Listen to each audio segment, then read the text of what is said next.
हरिशरणं हरि ओम तत्सत। श्रीमते रामचंद्राय नमः।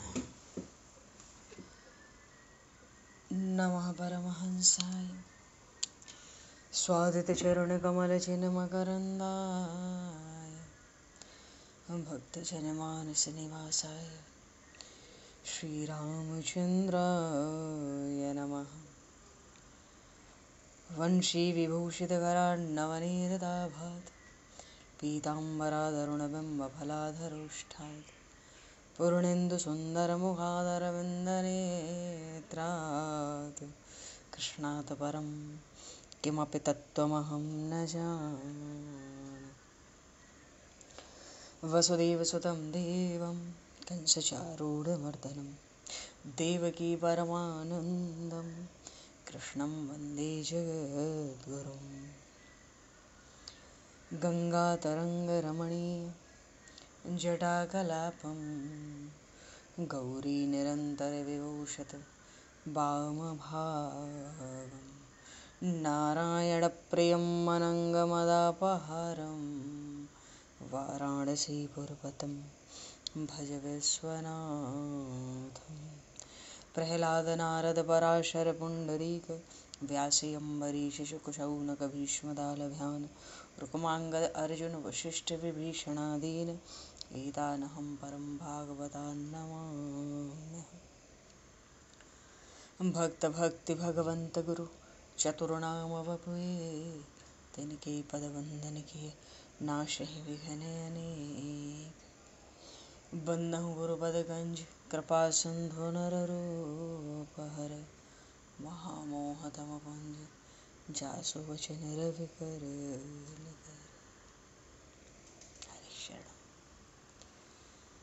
गोविंद जय जय गोपाल जय जय गोविंद जय जय गोपाल जय जय राधारमण हरि गोविंद जय जय राधारमण हरि गोविंद जय जय।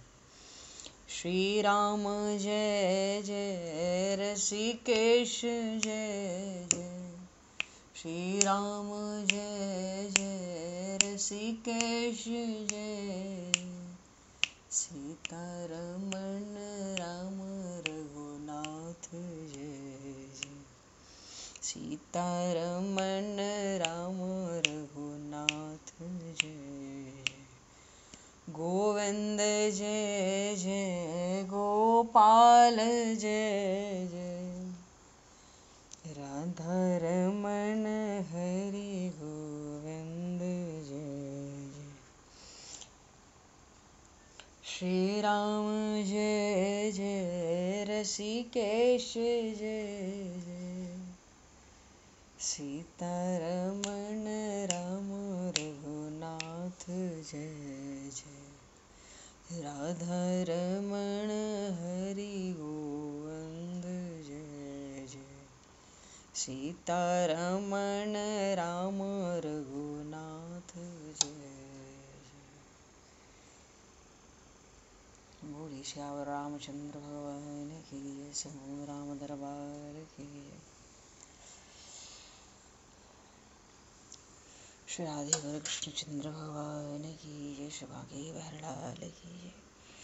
श्री वृंदावन प्रेम धाम की जय। श्री पंडरीनाथ भगवान की जय। सब संतन की जय, सब भक्तन की जय, समस्त वैष्णवन की जय, समस्त पूर्वाचार्य चरणन की जय, समस्त संप्रदाचार्यन की जय। श्री सद्गुरुदेव भगवान की जय। गंगा मैया की जय, जमुना मैया की जय, सरजू मैया की जय, गौ माता की जय, तुलसी माता की जय, पृथ्वी माता की जय, काशी महारानी की जय। जय जय श्री सीताराम, जय जय श्री राधे श्याम। नमः पार्वती पतये हर हर महादेव। अनंत कोटि ब्रह्मांड नायक सर्वेश्वर पूर्ण परात्पर ब्रह्म असंख्य कल्याण गुणगण निलय भक्त वांछा कल्पतरु शरणागत वत्सल भक्त वत्सल दीनबंधु दया सिंधु यदुवंश में अवतंस लीला पुरुषोत्तम योगेश्वर भगवान श्री कृष्ण की महती कृपा करुणा से एवं महापुरुषों की भावमयी सन्निधि में, साथ ही आप सभी श्रद्धालु भक्त वैष्णवों की मंगल सन्निधि में, मानव जीवन का सर्वोत्कृष्ट फल भागवत गुणगान, भगवत गुण चिंतन का आनंद हम सभी आज से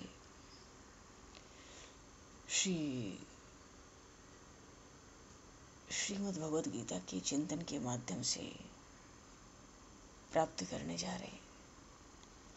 सर्वप्रथम आप सभी भक्तजनों के श्री चरणों में भगवत भाव से सादर वंदन, सादर नमन।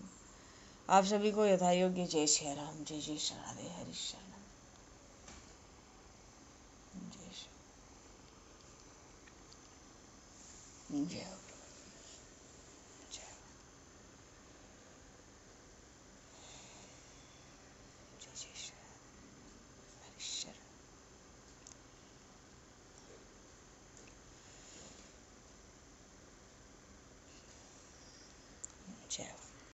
श्री कृष्ण गोविंद हरे मुरारे, हे नाथ नारायण वासुदेव, जिह्वे पिब स्वामृतमित देव, गोविंद दामोदर माधवेति।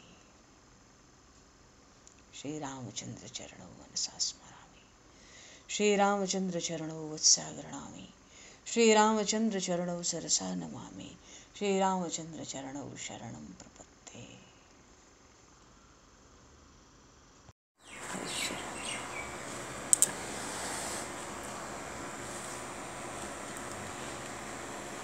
पूर्व प्रसंग में भगवान श्री कृष्ण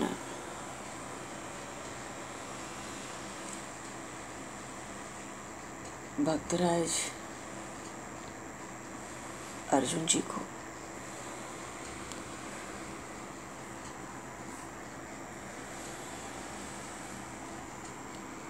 दो बंधनों से छूटने का लक्षण विशेषतः ज्ञानी महात्माओं के लिए बता रहे।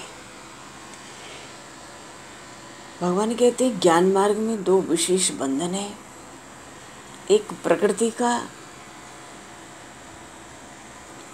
और दूसरा प्रकृति का जो कार्य है 3 गुण सत्व रज तम। इन दो बंधनों के कारण ही जीव अपने को शरीर मानने लगता है। तो ज्ञान मार्ग में इन दोनों बंधनों से छूटना अत्यंत आवश्यक है, पर छूटने के लिए साधन में भी कठिनता है। तो 13वें अध्याय में क्षेत्र क्षेत्र के विभाग योग में भगवान ने प्रकृति के बंधन से छूटने के उपाय कहे, जहाँ भगवान ने क्षेत्र और क्षेत्रज्ञ का भेद प्रकट किया। और 14वें अध्याय में भगवान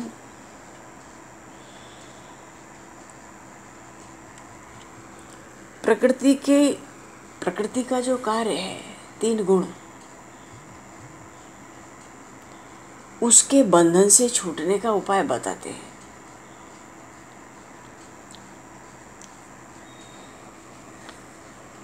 गुणत्रय विभाग योग, ये जो 14वां अध्याय है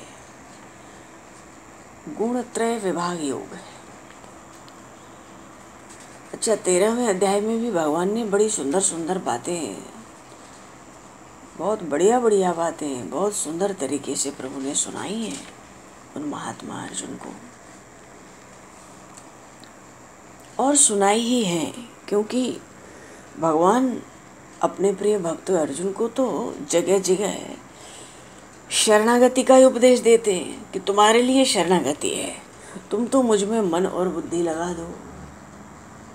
पर जब जिज्ञासा है तो उसको शांत भी करना है, जिज्ञासु की जिज्ञासा को।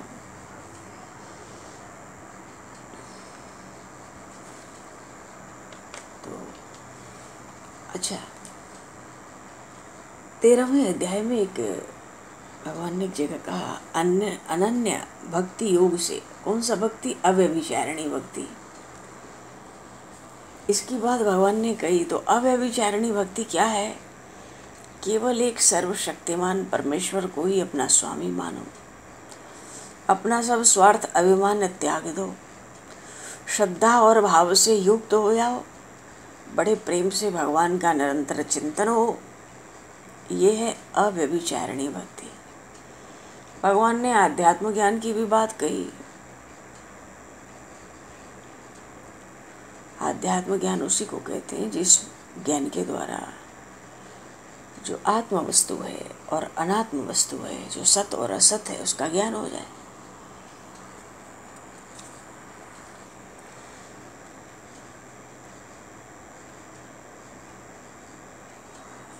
ये प्रसंग ही निर्गुण निराकार ब्रह्म की उपासना से ही संबंधित है।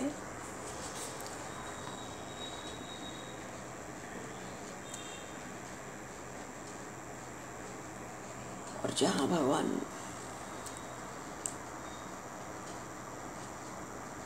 ने 13वें अध्याय में भी एक जगह कहा था, गुणों की बात की थी। यह एवं वेत्य पुरुषम प्रकृतिम च गुणैः सह। यही गुण 14वें अध्याय में विस्तार से कहे गए हैं। और 13वें में भी भगवान ने कहा कि गुण के साथ प्रकृति ही आकर्षित करती है। जैसे अगर किसी में सत्व गुण का संग है तो उसको देव योनि प्राप्त होती है, जिसमें रजोगुण का संग है तो मनुष्य की योनि मिलती है। और जब तमोगुण का संगम करते हैं तो पशु पक्षी, ये जो नीच योनियां होती हैं, इसमें जीव जन्म लेता है, शरीर लेता है। और सबसे उठ जाए तो परमात्मा को तत्व से जाने। परमात्मा का तत्व क्या है कि ये जो संपूर्ण दृश्यमान जगत है, दिखने वाला, ये माया का कार्य है, इसलिए ये क्षणिक है, क्षणभंगुर है। कब नष्ट हो जाए पता नहीं, और नष्ट तो होगा ही, इसलिए नाशवान भी है। दिखता है पर है नहीं, इसलिए ये जड़ है। पर झूठा भी दिखता है तो रहने वाला सदा नहीं है, इसलिए अनित्य है। पर जो जीवात्मा है वो तो नित्य है, चेतन है, अविनाशी है, सच्चिदानंद घन परमात्मा का ही सनातन अंश है। तो परमात्मा का तत्व क्या है कि इन माइक पदार्थों का संग बिल्कुल त्याग दिया जाए। वो जो परम पुरुष परमात्मा है, उनमें एक भाव से नित्य स्थित रहना, यही भगवान का तत्व है, यही तत्व ज्ञान है।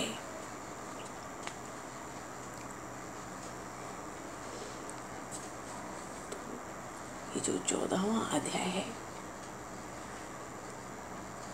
भगवान ने आरंभ में ही कहा कि अर्जुन, तुम्हारे लिए उस उत्तम ज्ञान को मैं एक बार फिर कहूंगा, जिसको जानकर बड़े बड़े ऋषि मुनि संसार से मुक्त हो गए, परम सिद्धि को प्राप्त हो गए।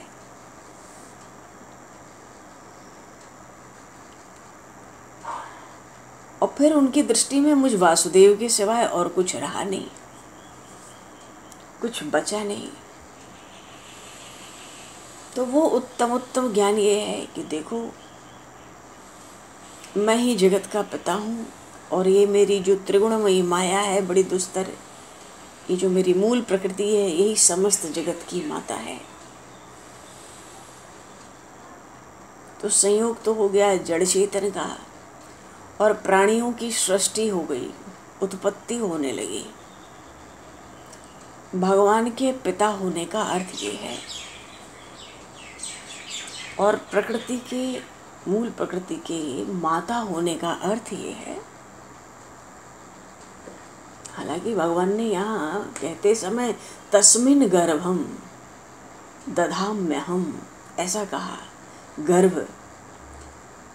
तो इस गर्भ स्थापन का अर्थ ये होता है कि जब महाप्रलय होती है तो प्रकृति अपनी सब सृष्टि को, अनंत ब्रह्मांडों को अपने अंदर लेकर भगवान के भीतर प्रवेश कर जाती है और लीन हो जाती है। और जब महासर्ग होता है, सृष्टि रचने का समय आ जाता है, क्रम से समय पाकर का अर्थ है जैसे बीज बोया जाता है तो तुरंत तो वृक्ष नहीं आता ना, उसमें तुरंत तो शाखाएं टहनियाँ नहीं होती, फल फूल नहीं होते, समय पाकर ही होते हैं। तो महाप्रलय में प्रकृति अनंत विश्व ब्रह्मांड को अपने में लीन करके परमात्मा में समाहित हो जाती है। प्रभु रहते हैं युग निद्रा में। महाप्रलय में जब सृष्टि का समय आता है तो प्रकृति महाप्रलय के समय जीवों को जब अपने में समेटती है, उस समय हर जीव के भीतर जिस कर्म के संस्कार का बीज होता है, ये जो बीज है, भगवान कहते हैं तस्मिन् गर्भम, तो ये जो बीज है वो हर जीव का अपना अपना अलग अलग कर्म संस्कार है, उसको बीज कहते हैं। तो जब सृष्टि का आरंभ होगा तो समय पाकर बीज वृक्ष बनेगा। मानो थे तो बीज के रूप में कर्म के संस्कार, और फिर समय पाके वो वृक्ष बनते हैं, तो समय पाकर वही जीव शरीर धारण कर लेता है, फिर सृष्टि चल पड़ती है। ये कार्य भगवान का होता है। भगवान के संकल्प से ही सृष्टि होती है। ये भाव है कहने का, भगवान के पिता होने का और प्रकृति के, मूल प्रकृति के माता होने का। और इसका 14वें अध्याय में बड़ा विस्तार भी किया जाता है, पर आवश्यकता नहीं है अभी, हम लोग को तो वैसे भी संक्षेप में चिंतन करना है। ये बिल्कुल सार बात है, बस यही बीज है, यही प्रकृति है, यही परम पुरुष परम पिता है। अच्छा, भगवान कहते हैं अर्जुन, सब योनियों में शरीर उत्पन्न होते हैं, 84 लाख योनियां हैं, उसके अलावा मनुष्य, देवलोक हैं, मनुष्य, सब योनियों में शरीर को मूर्ति कहते हैं, है ना, उतने शरीर उत्पन्न होते हैं। तो जो त्रिगुणमयी भगवान की माया है 17 स्तंभ, इसको इसीलिए गर्भ धारण करने वाली कहा गया, और भगवान को बीज को स्थापन करने वाला पिता कहा गया।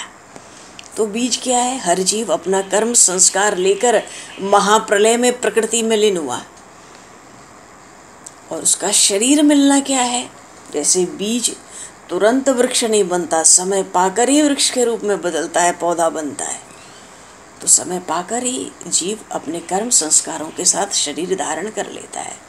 वो समय क्या होता है? जब सृष्टि की रचना होती है, जिसको शास्त्रों में महासर्ग कहते हैं।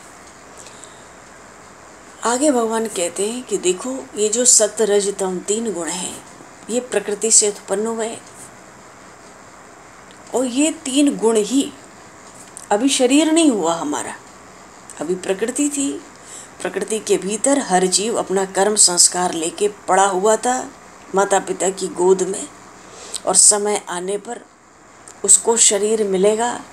तो शरीर मिलने से पहले प्रकृति का कार्य होता है 3 गुण, और ये 3 गुण ही उस जीव को शरीर में बांध देते हैं। शरीर मिलते ही जीव शरीर में बंध जाता है।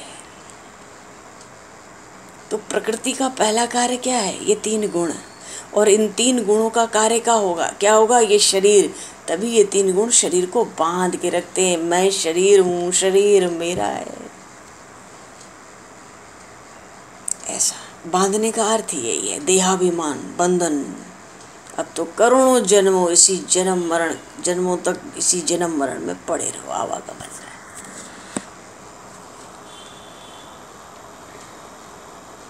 तो 3 गुणों में भगवान इन गुणों के कुछ लक्षण बताते हैं, बड़े सुंदर हैं, आवश्यक भी हैं। तो भगवान कहते हैं, सुख संगेन भगनाति, ज्ञान संगेन चानघ। जो सत्व गुण है, ये तो निर्मल है, ये कैसे बांधता है? जब हमें सुख पाने की कामना होती है, आनंद की खोज में, और हमारी ज्ञान में आसक्ति हो कि हमें ज्ञान का कभी अभिमान भी हो, मानो ज्ञान और सुख पाने की, आनंद पाने की कामना। तो ज्ञान हो चाहे आनंद हो, ये सत्वगुण के लक्षण है। पर जब इसकी हम कामना करते हैं, इसके होने का एम आ जाता है, तो ये सत्वगुण उस जीव को बांध लेता है अपनी रस्सी में। रजोगुण कैसे बांधता है? ये रजोगुण भी कामना और आसक्ति से उत्पन्न होता है। जब हमको कर्म करने की इच्छा होती है ना, ये काम बचा है, वो काम बचा है, यहाँ जाना है, वहाँ, ये ही कर्म है। क्योंकि जीव कोई कर्म करता नहीं, कर सकता नहीं। जीव तो ठगाता है, वो तो न लेने में न देने में। जैसे हमें भूख लगती है, मालूम पड़ता है बहुत तेज भूख लगी है, कुछ पाओ जी। वो भूख, वो चाहना किसको होती है? हमें होती नहीं, प्राण को होती है। प्राण कहता है मुझे अन्न चाहिए, वो फलाहार नहीं चाहता। जब भूख लगती है तो प्राण को अन्न की इच्छा होती है। चबा लिया जठराग्नि ने, पचा लिया। हम तो किसी चीज़ में नहीं रहे, पर जीव ने ये माना कि मुझे भूख लगी है, तो ये शरीर का बंधन हुआ ना। यही भगवान कह रहे हैं कि जो रजोगुण है, कर्म की करने की इच्छा और फिर उसके फल की कामना, तो कर्म करना और कर्म के फल को चाहना, इस रस्सी से रजोगुण बांध देता है। और तमोगुण कैसे बांधता है? मोहनम सर्वदेहिनाम, सब जो देहाभिमानी है, ये तमोगुण तो अज्ञान से उत्पन्न होता है। और हमें बांधता कैसे है? प्रमाद और आलस्य से। तीसरा नींद। ये 3 लक्षण इसके हैं। प्रमाद किसको कहते हैं? जो करना है वो तो कर नहीं रहे, व्यर्थ का काम कर रहे हैं, फालतू, इसको कहते प्रमाद। आलस किसको कहते हैं? जो हमारा कर्तव्य कर्म है वो तो हम कर नहीं रहे, तो वो आदमी आलसी है, आलस कर रहा है। और जो करना है वो तो कर नहीं रहा, आलस तो कर रहा है, ऊपर से प्रमाद और कर रहा है। ये नहीं कि शांति से बैठे नहीं करना है कर्तव्य कर्म, तो फालतू काम कर रहा है, अनावश्यक चेष्टाएं कर रहा है, प्रमाद कर रहा है। और नींद, ये 3 लक्षण जब होते हैं तो उस समय हमें तमोगुण बांधता है।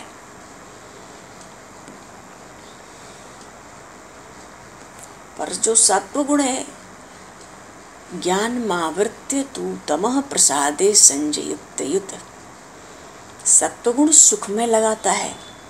सत्वगुण कहता है सुख मिले, आनंद मिले, क्या करें, कोई चीर शांति मिले, ये सब सत्वगुण का लक्षण है। रजोगुण काम में लगा देता है, दिन रात काम हो रहा है, थक जा रहे, सो जा रहे, उड़ जा रहे, काम ही काम है, अगले दिन के भी सब काम निश्चित है। ये रजोगुण कर्म में लगाता है। और तमोगुण ज्ञान को ढक देता है। कहाँ लगाता है? प्रमाद में, ढंग का काम नहीं करने देता, फालतू काम कराता है, चेष्टा करता है, पर अनावश्यक व्यर्थ चेष्टाएं, ये तमोगुण का काम है। घर में किसी व्यक्ति को जो जरूरी काम है वो ना करे, वो बेकार के काम करे, इसको ये प्रमाद है, ये तमोगुण का लक्षण है। अच्छा, रजोगुण और तमोगुण को दबाकर सत्वगुण होता है। जीव की सहज वृत्ति परमात्मा की ओर होती है, शांति की ओर होती है, आध्यात्म की ओर होती है। उस समय ये सत्वगुण बढ़ता है तो रजोगुण तमोगुण दोनों को दबा देता है और कर्म की प्रवृत्ति बढ़ जाए। इतना काम है, रात को सोने की फुर्सत नहीं है, तो वो रजोगुण उस समय सत्वगुण और तमोगुण दोनों को दबा के प्रबल हो जाता है।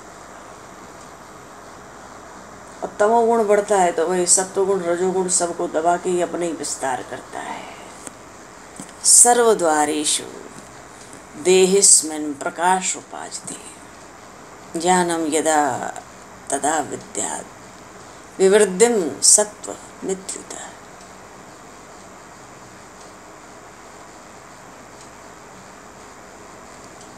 तो सत्वगुण कैसे समझा गया है कि इस समय हमारे भीतर सत्वगुण है कि रजोगुण है कि तमोगुण है। जब सत्वगुण का लक्षण है, जब शरीर में, हमारे अंतःकरण में, इंद्रियों में चेतना होती है,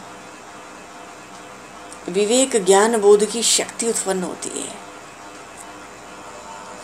उस समय सत्वगुण बड़ा होता है। और जब रजोगुण बढ़ता है ना, तो हमारे भीतर लोभ बढ़ेगा, कर्म को करने की प्रवृत्ति बढ़ती है।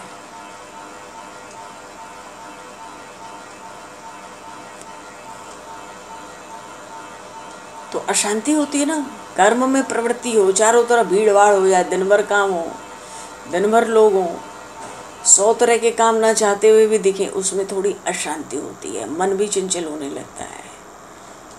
और ज़्यादा देर संग कर लिया, ऐसी परिस्थिति में तो विषय भोग की भी लालसा शुरू होने लगती है। और जब तमोगुण बढ़ता है, जो कर्तव्य कर्म है ना, वो करने का मन नहीं करता जीव को, व्यर्थ की चेष्टा करेगा, नींद बहुत आएगी, आराम करने का मन करेगा। ये सब भगवान ने लक्षण सुनाए। अब मान लो कोई सत्वगुण में है, उसके शरीर मन इंद्रियों में चेतना है, प्रकाश है, ज्ञान शक्ति है, विवेक शक्ति है, और उसकी मृत्यु हो जाए। उत्तम कर्म करने वाले दोष से, दुख से, मल से जो रहित दिव्य स्वर्ग आदि लोक हैं, उनको वो प्राप्त कर लेता है। और कहीं रजोगुण बढ़ रहा था, उसी समय मर गए, तो उस समय तो कर्म की प्रवृत्ति विशेष होती है, आसक्ति होती है, तो मनुष्य की योनि मिलती है उस जीव को, वो मनुष्य रूप से प्रकट होता है। और तमोगुण बढ़ा था, मर गए, पशु पक्षी बनना पड़ता है, मूढ़ योनियों में उत्पन्न होना पड़ता है। कर्मणः सुकृत स्याहुः सात्विकम निर्मलम फलम रजसस्तु फलम दुःखम अज्ञानम तमसः फलम।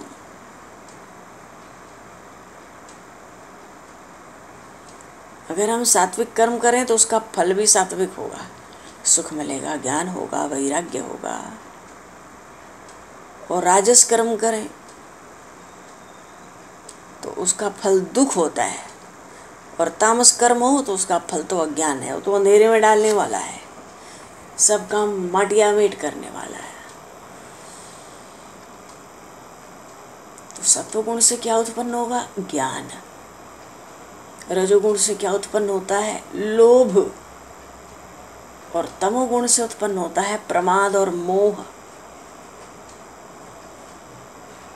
व्यर्थ चेष्टाएं, कर्तव्य कर्म न करना, नींद आलस करते रहना। ये लक्षण भगवान ने बताए, क्योंकि यही 3 गुण उस जीव को शरीर में बांध देते हैं। जैसे विषय है, जिह्वा को भोजन स्वाद बढ़िया लगता है, हमको समझ आता है हमें बहुत बढ़िया स्वाद आ रहा है, वस्तुतः वह स्वाद इंद्रियों को आ रहा है। इंद्रियां अपने धर्म के अनुसार अपने अपने विषयों में डोलती रहती हैं, वो उसके बिना नहीं रहेंगी, क्योंकि इंद्रियों के अधिष्ठात्री एक एक देवता हैं, और उनकी विषय सुख पर, उनका विषय सुख पर राग होता है सहज।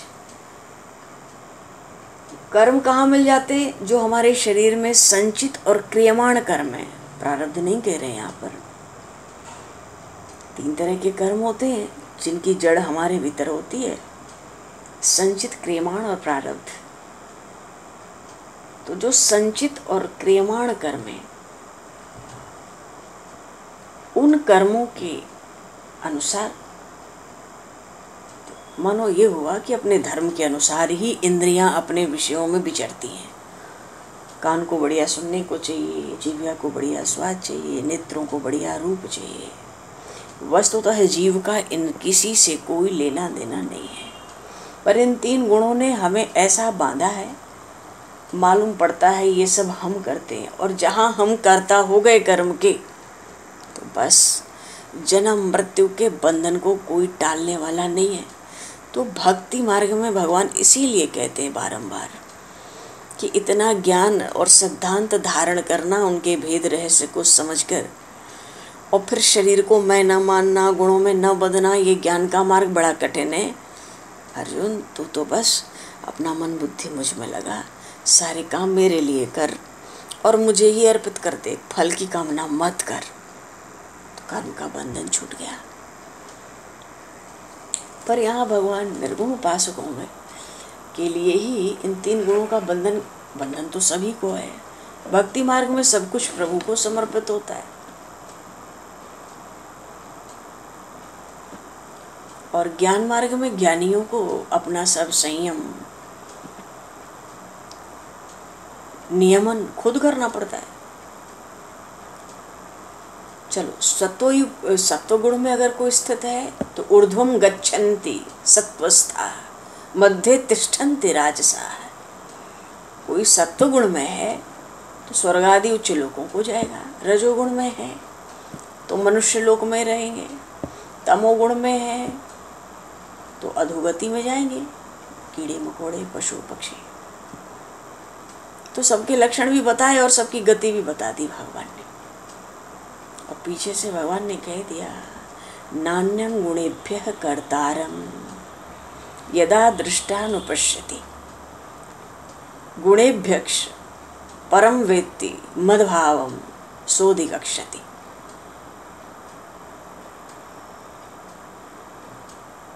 अब कोई निरंतर परमात्मा ही में स्थित हो एक ही भाव से, तो वो अपने को इन 3 गुणों का कर्ता कभी नहीं मानता। वो ये खूब समझता है कि गुणा गुणेषु वर्तन्त, गुण ही गुणों में बरतते हैं। इसलिए 3 गुणों से परे जो सच्चिदानंदन परमात्मा है, उसी तत्व में वो स्थित रहता है। वो अपने को कर्ता मानता ही नहीं, वो जानता है ये 3 गुण ही सब कर्म करते हैं। जो त्रिगुणमयी माया है भगवान की, यही तो 3 गुण है माया के।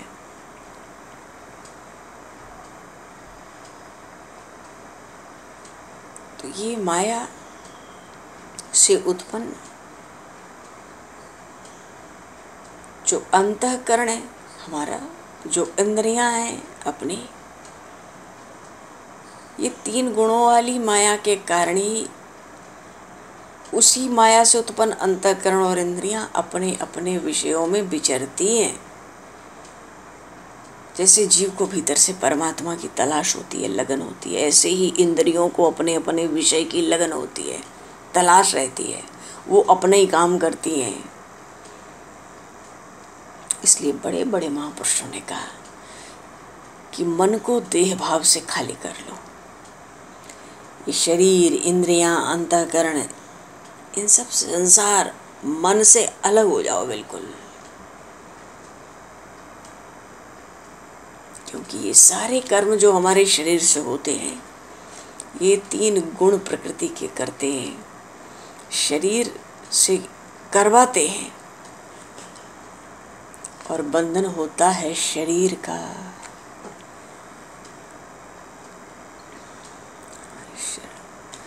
अच्छा, आगे उन भक्तराज अर्जुन जी ने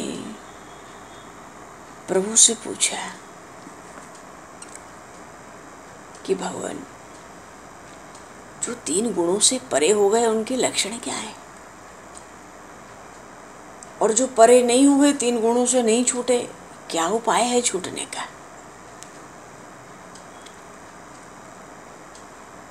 भगवान कहते, देखो, सत्व गुण का कार्य है प्रकाश।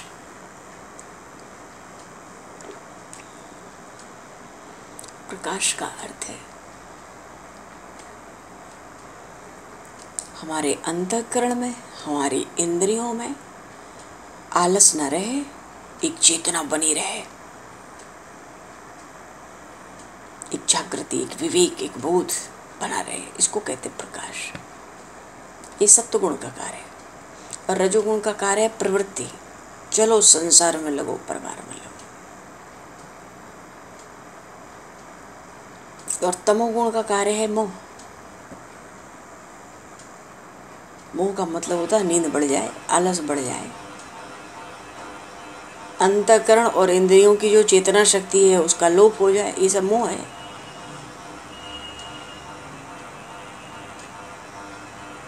तो जो गुणातीत होता है, प्रवृत्ति हो जाए संसार में तो उससे दुखी नहीं होता, बुरा नहीं मानता, निवृत्ति हो जाए तो उससे बढ़िया नहीं समझता, मानो बिल्कुल उदासीन होता है वो। उदासीन वदासीनो गुणैर्यो न विचाल्यते गुणा वर्तन्ते इत्येव। भगवान कह रहे हैं वो विचलित ही नहीं होता, क्योंकि वो शरीर को मैं मानता नहीं और शरीर से किए गए किसी कर्म से अपना कोई संबंध रखता नहीं। क्योंकि जब इंद्रियों को ही करना है, संचित क्रियमाण कर्मों के आधार पर ही करना है, तो उसमें हम क्या सर पीटें। वो गुणातीत अलग हो जाता है। गुण ही गुणों में बरतते हैं, इसलिए वो परमात्मा में एक ही भाव से स्थित होकर फिर चलायमान नहीं होता।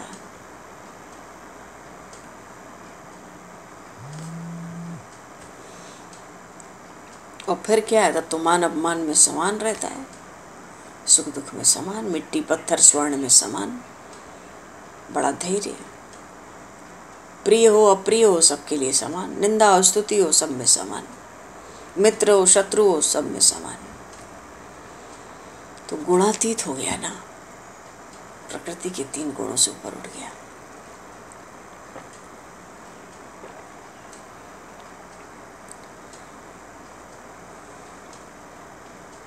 आगे भगवान ने बड़ी सुंदर बात कही 26वें श्लोक में, माम च यो व्यभिचारेण भक्ति योगेन सेवते। जो मनुष्य अव्यभिचारी भक्ति योग के द्वारा मेरे को निरंतर भजता है, ये समझ लो वो तीनों गुणों को अच्छी तरह से उनको पार कर जाता है।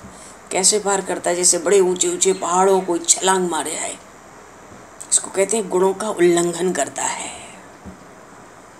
और परमात्मा में एक ही भाव से युक्त हो जाता है।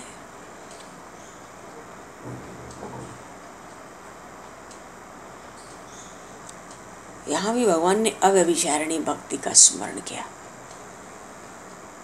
अव्यभिचारी भक्ति योग के द्वारा निरंतर मेरा भजन,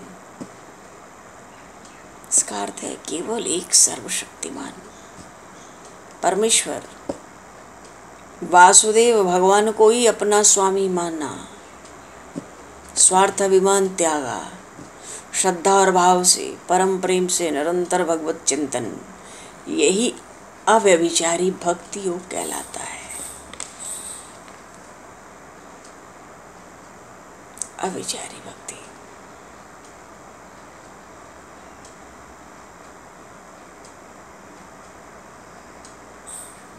तो जितने नित्य धर्म है, 14वें अध्याय के विश्राम पर भगवान ने अंतिम श्लोक में कहा, ब्रह्मणो ही प्रतिष्ठाम।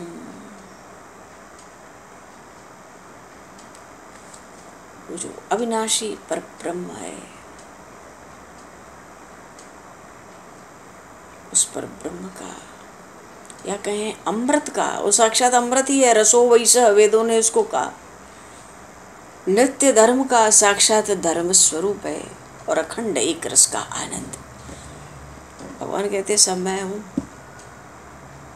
शाश्वतस्य च धर्मस्य, सब कुछ मैं हूँ, सबका आश्रय मैं हूँ, ये सब मेरे ही नाम है, इसमें भेद मत मानो। मानो ब्रह्म हो, अमृत हो, अव्यय है, शाश्वत है, एकांतिक सुख है, सब मेरे ही नाम है, सबका परमाश्रय मैं हूँ। पर ये स्थिति कब होगी? जब जीव मनुष्य गुणातीत हो जाए, तीनों गुणों का उल्लंघन कर जाए। वो कैसे करेगा? भगवान कहते हैं मेरी अव्यभिचारिणी भक्ति योग के द्वारा निरंतर मेरा भजन स्मरण, स्वार्थाभिमान छोड़ के श्रद्धा भाव से बड़े प्रेम पूर्वक केवल मेरी एक सत्ता मानने वाला, वो इन 3 गुणों का उल्लंघन कर जाता है। छोटा सा अध्याय था ये 14वां, बड़ा पर बहुत काम का। केवल 3 गुणों, गुणत्रय विभाग योग इस 14वें अध्याय का नाम ही है। ऐसा भगवान ने इस 14वें अध्याय में सुनाया।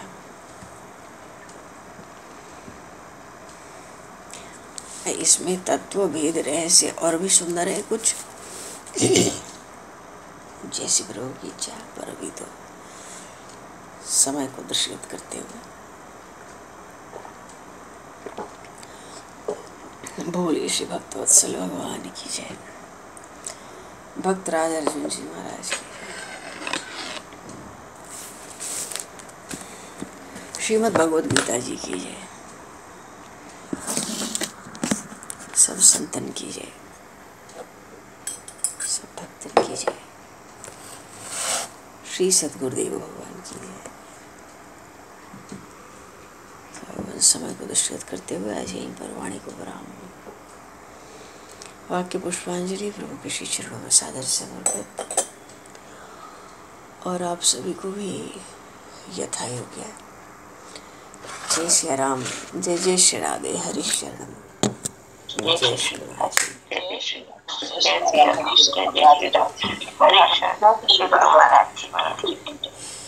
जय। बोलो जी जो कोई बोलना चाहे।